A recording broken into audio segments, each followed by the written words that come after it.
c'est Raymond Rivet. Je suis conseiller spécialiste de test au Centre de recherche informatique de Montréal. Je suis en place depuis 10 ans.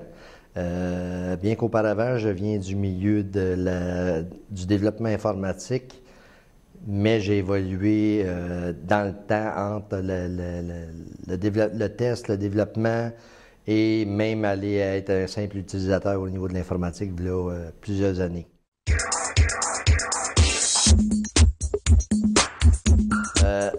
À l'origine, moi, j'ai commencé dans l'informatique à l'âge de 14 ans. Je travaillais déjà dans le milieu de l'arpentage où le milieu est extrêmement mathématique. On gère beaucoup de bases de données, surtout les références pour les travaux antérieurs. Donc, déjà, à l'époque, on a commencé à développer nous autres-mêmes les logiciels, ce qui m'a permis de commencer très tôt à être dans la programmation. Et à l'intérieur de ça, éventuellement, avec les années et l'avènement de l'Internet, ça a été de développer des technologies qui permettaient d'uniformiser ou de transporter l'information, qu'elle soit satellite ou peu importe le format propriétaire, dans un format uniforme au travers de l'Internet. Donc, c'était un milieu de recherche et développement, principalement axé sur le militaire et tout ce qui s'appelle l'imagerie, donc des très gros volumes de données, ce qui a amené à comprendre la télécommunication, comprendre le développement logiciel, comprendre l'importance de la qualité logicielle à l'intérieur de ça.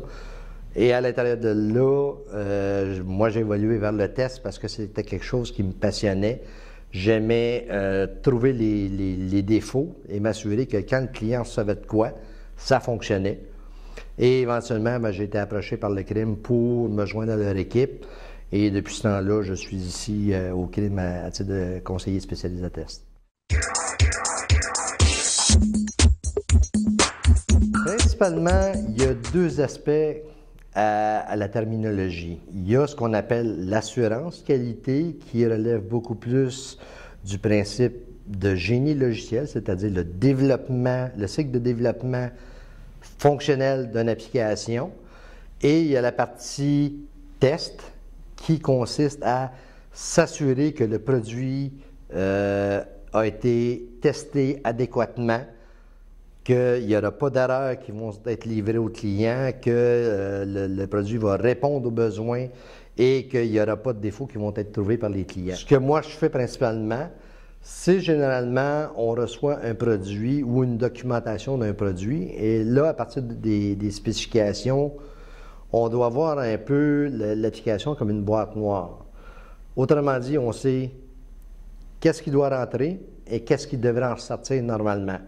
Et là, ce qu'on va chercher à établir, c'est, bon, un usager normal va faire quoi avec cette boîte noire-là? Le but premier du test, c'est de démontrer que la fonctionnalité est là et qu'elle fonctionne en retournant le résultat adéquat.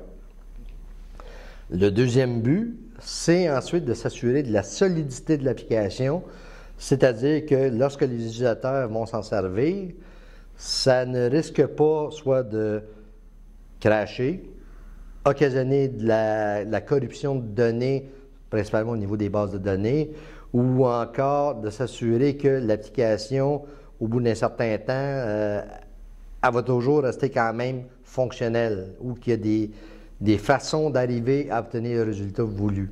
Mais l'important pour nous, c'est de s'assurer que l'application va être fonctionnelle et robuste suffisamment avant d'être livrée au client. À la base, le premier outil de tout qu'on a, c'est ce qu'on appelle les spécifications fonctionnelles, c'est-à-dire ce qui décrit normalement ce que l'application devrait faire et à quel besoin qu'elle répond. C'est de la documentation et c'est généralement la base même du travail. À chaque fonctionnalité, on se doit de définir les différents cas de test qu'on veut évaluer et il faut passer au travers de l'application bout en bout, selon le temps qu'on a et les budgets qu'on a. Moi, mon plus vieil outil que je me sers, c'est le bon vieux carnet de notes avec un crayon et c'est mon aide-mémoire, mais de nos jours, de plus en plus, la mode est au développement de tests automatisés. Donc, ça fait partie des outils. Il y a plusieurs langages et outils qui existent et chacun a une courbe d'apprentissage qui est particulière selon le langage et selon l'outil. Et il n'y a pas un outil qui sert à toutes les sauces. Le défi premier, je dirais que c'est la compréhension des objectifs corporatifs. Donc, il faut apprendre à être capable de focusser sur l'essentiel et s'assurer qu'on fait quand même notre travail correctement, sans pour autant s'enfarger dans les fleurs du tapis, comme on dit. Un des autres aspects, je te dirais que c'est qu'il faut continuellement avoir de l'imagination. Parce que chaque cas doit être réinventé à chaque fois, chaque cas doit être révisé. Bon, est-ce que j'ai bien couvert toutes les options pour cette fonctionnalité-là ou il y en a qui peuvent m'avoir échappé? Donc, il faut toujours être capable de se remettre en question, il faut être capable d'être très méthodique parce que à chaque fois qu'on trouve un défaut, la première des choses qu'on doit s'assurer, c'est d'être capable de le reproduire.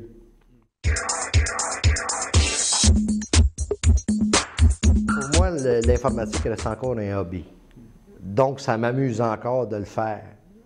Donc, que je consacre 8 heures par jour ou j'en consacre 18, c'est pas quelque chose qui me dérange parce que je suis encore un maniaque. Et quand il y a une nouvelle technologie qui sort, généralement, je vais aller creuser un peu, je vais aller me documenter pour au moins comprendre les principes fondamentaux. C'est quoi ça mange en hiver, cette technologie-là?